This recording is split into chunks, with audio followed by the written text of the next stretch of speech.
Cricket ලෝලින් හැමෝම සති ගණනාවක් තිස්සේ නොවිල සිල්ලෙන් බලාගෙන හිටපු ඒ මහා තීරණාත්මක දවසක්දායි. 2026 කාන්තා 2020 ලෝක කුසලන් තරඟාවලියේ අවසන් මහා සටන අද රාත්‍රී 8ට ලන්ඩන් නුවර ඓතිහාසික ලෝඩ්ස් ක්‍රීඩාංගණයේදී ආරම්භ වෙනවා. මේ මහා තරඟයේදී ලෝක කිරුළ තමන් සතු කර ගැනීම වෙනුවෙන් එකිනෙකාට එරෙහිව සටන් වදින්නේ ප්‍රබල ඕස්ට්‍රේලියානු කාන්තා කණ්ඩායම සහ සත්කාරක එංගලන්ත කාන්තා කණ්ඩායමයි. තරඟයේ ආරම්භ වීමටත් පෙර සිටම ක්‍රිකට් විචාරකින් සහ දත්ත විශ්ලේෂණ ආයතන මේ තරඟය ගැන විවිධ අනාවැකි පළ කරලා තිබෙනවා. ඒ හැම දත්තයකින්ම පැහැදිලිව පෙනෙන්න තිබෙන දේ තමයි අද තරඟයේ ජයග්‍රහණය කරන්න 66.2ක ඉතාමත් ඉහළ අවස්ථාවක් තිබෙන්නේ ඕස්ට්‍රේලියානු කණ්ඩායමට බව. සත්කාරක එංගලන්ත කණ්ඩායමට හිමිව ඇත්තේ 33.8ක අවස්ථාවක් විතරයි.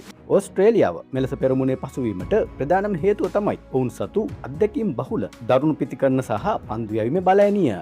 විශේෂයෙන්ම එලිස් පේරි, බෙත් මූනි වැනි අත්දැකීම් බහුල ක්‍රීඩිකාවන් ඕස්ට්‍රේලියානු කණ්ඩායම සතු ප්‍රබලම ශක්තියක්. දෙපිළ අතර මෑත කාලින තරඟ වාර්තා දෙස බැලුවොත් ඕස්ට්‍රේලියාව ඉන්නේ ගොඩක් ඉදිරියෙන්. පසුගිය ජුනි 8 වෙනිදා පැවැත්වුණු මේ ලෝක කුසලාන පුහුණු තරඟයේදී ඔවුන් එංගලන්තයේ කඩලු 5කින් පහසුවෙන්ම පරාජය කළා. ඊට අමතරව පසුගිය වසරේ පැවති එක්දින ලෝක කුසලාන තරඟවලදී සහ ටෙස්ට් තරඟවලදී එංගලන්තයට එරෙහිව පූර්ණ ආධිපත්‍ය පැතිරීමට ඕස්ට්‍රේලියාව සමත් වුණා. කොහොම වුණත් තරඟය පැවැත්වෙන්නේ එංගලන්තයේදී නිසා තමන්ගේ ප්‍රේක්ෂකයන් ඉදිරියේ මව්බිමේ වාසියත් එක්ක ඕස්ට්‍රේලියාවට තදබල අභියෝගයක් දෙන්න එංගලන්ත ක්‍රීඩිකාවනුත් උපරිම සූදානමින් සිටිනවා. නායිකා හෙදර් නයිට් ඇතුළු එංගලන්ත කණ්ඩායම අද ලෝඩ්ස් පිටියේදී ලේසියෙන්ම තරඟය අතහරින්න එකක් නැහැ.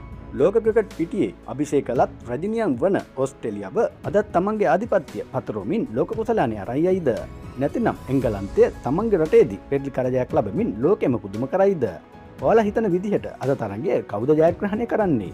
ඔයාලගේ අදහස් පාලින් කමෙන්ට් කරන්න. මේ වගේ ක්‍රිකට් තොරතුරු එසෙනින් දැනගන්න අපේ channel එකත් subscribe කරන්න අමතක කරන්න එපා. අලුත්ම ක්‍රීඩා තොරතුරුකින් නැවත හමු වෙනකන් ඔබට සුබ දවසක්.